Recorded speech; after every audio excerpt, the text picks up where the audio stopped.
സർക്കാരിന്റെ കീഴിൽ മലബാർ ദേവസ്വം ബോർഡിന്റെ ഭരണ നിയന്ത്രണത്തിലുള്ള ഒരു പൊതു മതധർമ്മ സ്ഥാപനമാണ് ശ്രീ പുൽപ്പള്ളി മുരിക്കന്മാർ ദേവസ്വം. വയനാട്ടിലെ കുപ്പത്തോട് നായർ തറവാടിന്റെ ഊരാൺമയിലാണ് ഈ ദേവസ്വം. ചേടാറ്റിൻകാവിൽ സീതാദേവിയെ പ്രതിഷ്ഠിച്ച് ആരാധിച്ചു തുടങ്ങിയതിനു ശേഷമാണ് ഇപ്പോഴത്തെ പുൽപ്പള്ളി നഗരത്തോട് ചേർന്ന് നിൽക്കുന്ന ഈ മനോഹര ക്ഷേത്ര സമുച്ചയം നിർമ്മിച്ചത്. സീതാദേവിയുടെ ഇപ്പോഴത്തെ ശ്രീകോവിൽ 1992 നവീകരിച്ച് പുനർനിർമ്മിക്കപ്പെട്ടതാണ്.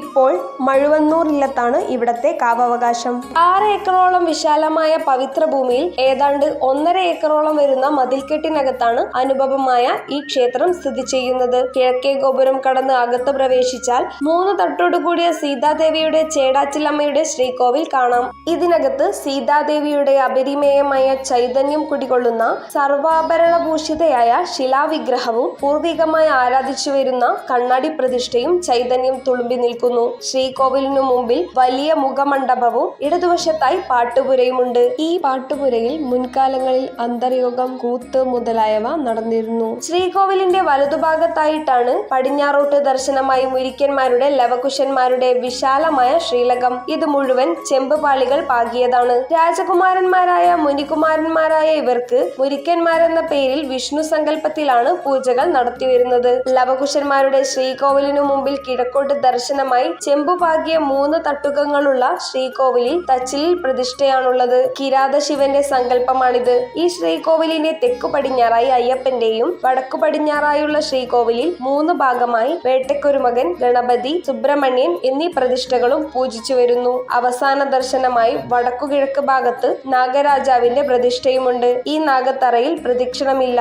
ശ്രീ പുൽപ്പള്ളി മുരിക്കന്മാർ ദേവസ്വത്തിന്റെ മൂലസ്ഥാനം ശ്രീ ചേടാറ്റിൻകാവാണ്. തന്റെ അശ്വമേധയാഗത്തിന്റെ വിജയത്തിനായി ശ്രീരാമചന്ദ്രൻ അയച്ച അശ്വത്തെ ലവകുശന്മാർ പിടിച്ചുകെട്ടി. അതിനെ പിന്തുടർന്നു വന്ന സേനാനിയും ലക്ഷ്മണപുത്രനുമായ ചന്ദ്രകേതുവിന് അതിനെ സ്വതന്ത്രമാക്കുവാൻ സാധിക്കാതെ വന്നപ്പോൾ അശ്വത്തെ പിടിച്ചുകെട്ടിയത് ആരാണെന്നറിയാൻ രാമചന്ദ്രൻ അവിടെ എത്തിച്ചേർന്നു. തന്റെയും സീതാദേവിയുടെയും മക്കളായ ലവകുശന്മാരാണ് അശ്വത്തെ പിടിച്ചുകെട്ടിയത് എന്നറിഞ്ഞ് ശ്രീരാമചന്ദ്രനിൽ പിതൃസ്നേഹം ഉടലെടുക്കുന്നു. തന്റെ ധർമ്മപത്നിയായ സീതയെയും പുത്രന്മാരെയും അയോധ്യയിലേക്ക് കൂടെ കൊണ്ടുപോകാമെന്നായിരുന്നു ശ്രീരാമവചനം. അതിനുവേണ്ടി പൊതുജനത്തിനു മുമ്പിൽ ശുദ്ധയാണെന്ന് ഒരിക്കൽ കൂടി സത്യം ചെയ്യുവാൻ താല്പര്യമില്ലാതിരുന്ന ദേവി ഭൂമി പിളർന്ന് സ്വമാതാവായ ഭൂമിയിലേക്ക് അന്തർദാനം ചെയ്തു. അതുകണ്ട ശ്രീരാമൻ ദേവിയുടെ മുടിയിൽ പിടിക്കുകയും അത് അറ്റ് ശ്രീരാമന്റെ കയ്യിലാവുകയും ഉണ്ടായി. അങ്ങനെ സീതാദേവിയെ മുടിയറ്റ് ജടയറ്റ അമ്മയായി ഈ മണ്ണിൽ പ്രതിഷ്ഠിച്ചു. ഇത് മൊഴിമാറി ചേടാറ്റിലമ്മയായി. ക്ഷേത്രം ചേടാറ്റിൻകാവും. ക്ഷേത്രത്തിന്റെ പൂർവ്വസ്ഥാനമായി കണക്കാക്കി ആരാധിക്കുന്നത് 4 കിലോമീറ്റർ കിഴക്കുമാറിയുള്ള ശ്രീ വാത്മീകി ആശ്രമമാണ്.